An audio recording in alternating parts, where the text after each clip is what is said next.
একমাত্র বাংলাদেশেই দেখলাম যে বিনোদনের শেষ নেই। আসলে এত বেশি আমরা বিনোদন পাচ্ছি, যে কারণে আসলে আমরা অনেকটা সুস্থতা বোধ করি।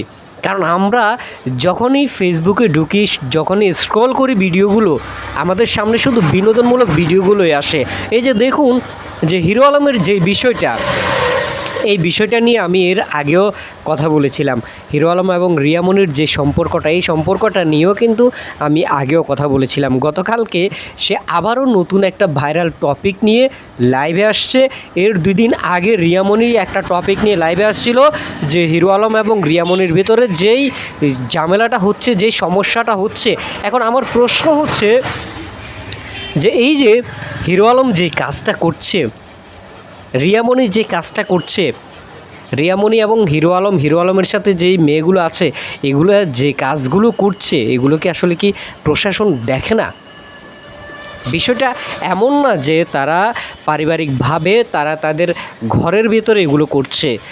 দেখুন যে পাবলিক প্লেসে এসে তারা বিভিন্ন রকমের ভিডিওগুলো করছে, যে উস্কানিমূলক ভিডিওগুলো করছে, এবং এই যে তরুণ সমাজ, যুব সমাজটাকে ধ্বংস করছে। কিছুদিন আগে দেখলাম যে মামুন লাইলার যে বিষয়টা আপনারা দেখেছেন, যে মামুন যখন আপনার জামিনে বেরিয়ে আসে এবং সে দুধ দিয়ে গোসল করেছিল, যে লাইলার সাথে আর কোনো সম্পর্ক সে জড়াবে না।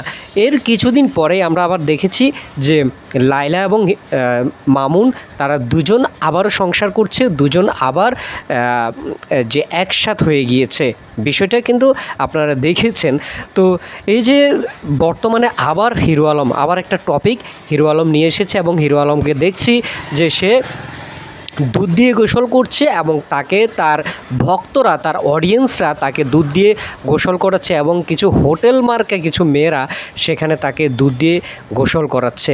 এবং এই যে গোসলটা তাকে করাচ্ছে, এখানে গোসল করাতে গিয়ে যেই ভাষাগুলো তারা ব্যবহার করছে, যে অশ্লীল ভাষাগুলো ব্যবহার করছে, এই ভিডিওগুলো কিন্তু সারা বিশ্বে যাচ্ছে। সারা বিশ্বের যে আপনার বাঙালিরা যারা, তারা কিন্তু সবাই দেখছে, যারা বাংলা ভাষা বুঝে তারা কিন্তু এই ভাষাগুলোর অর্থ কিন্তু বুঝতে পারছে। আপনারা দেখছেন যে ভিডিওগুলো সামনে যখন আসে, এখানে বিভিন্ন রকমের মেয়েরা, হোটেল মার্কা বিভিন্ন রকমের মেয়েরা, তারা যেই ভাষায় কথাগুলো বলছে, এই ভিডিওগুলো আসলে আপনার পরিবার সহ আপনি কখনোই দেখতে পারবেন না। যদি আপনার ইজ্জত থাকে, আপনার যদি মান সম্মান থাকে, আপনি যদি ভালো ঘরের ভালো ফ্যামিলির যদি সন্তান হয়ে থাকেন, আপনি এই ভিডিওগুলো দেখতে পারবেন না।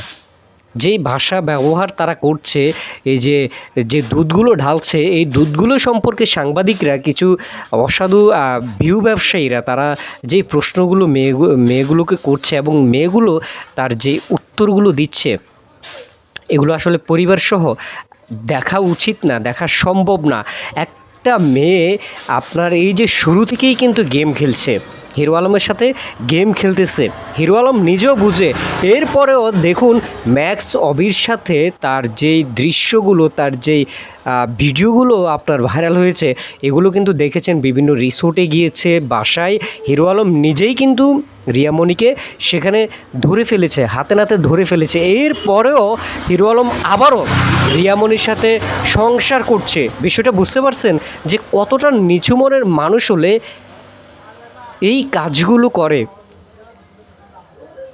একটা মেয়ে অন্য পুরুষদের সাথে চলাফেরা করছে, অন্য পুরুষদের সাথে আপনার রিসোর্টে যাচ্ছে, হোটেলে যাচ্ছে, সেই মেয়েটির সাথে আবার হিরো আলম আবার সংসারে জড়ানোর পরে আবার কিছুদিন পরে তার উপর হামলা, এই সে বিভিন্ন রকমের নিউজ আমরা দেখেছি। এরপরে কয়েকদিন আগে রিয়ামণি একটা লাইভ করেছে, এবং সেখানে হিরো আলম সম্পর্কে যা ইচ্ছা সে তাই বলেছে।